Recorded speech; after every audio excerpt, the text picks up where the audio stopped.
when it came back, it actually came back as cancer, which was, it's like someone sucks all the air out of the room when somebody tells you that.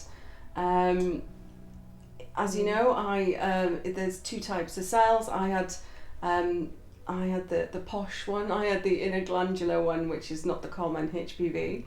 Got to start getting smarter at looking after our own sexual health and make it a conversation with our children, and they get to that age, rather than something that's taboo. Like you, mine was picked up on a routine smear, so I had no risk factors, had no predisposing risk factors at all, really.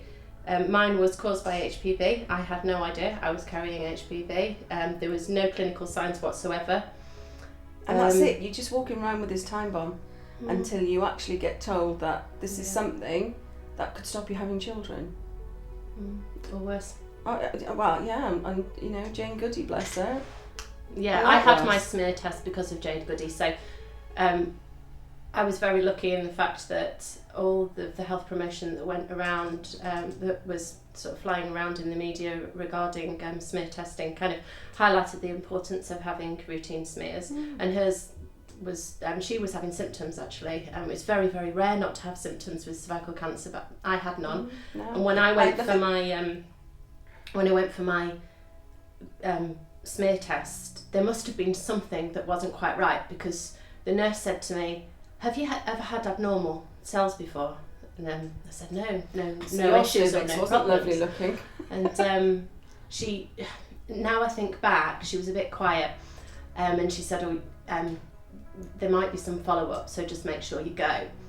And then I'd had a letter through saying that I was going for a colposcopy. It had come through within something like 24 hours of me having had the test. I thought, well, that's a really good service. And went for the colposcopy. Aren't we special? And I remember just looking and seeing that. Yeah. Emotional, isn't it? Yeah. Because at the time, you see, I had no symptoms and had 2 young children. I was 31 and was basically told, oh, there's a 50% chance that this could have spread to the lymph nodes.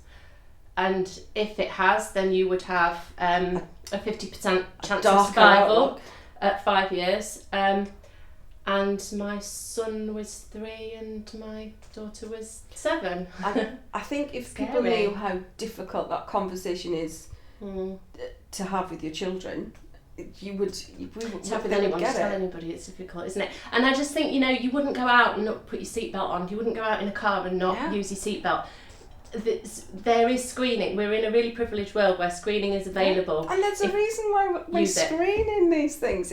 It's not rocket science. There's a reason why we screen. Take 5 minutes. Just take 5 minutes to don't die. It's for God's sake, you If I could have wandered round with a sign that said I might look quite healthy, but actually I've got cervical cancer and have you had your smear, I would have done. I would have carried a placard round, because it's one of those hidden. It's one of those. You don't see it. Hidden diseases, isn't hidden it? Disease that can just creep upon anybody, and unfortunately, with something like cervical cancer, it isn't until it's too late that you're getting symptoms. So the screening is so important because of that.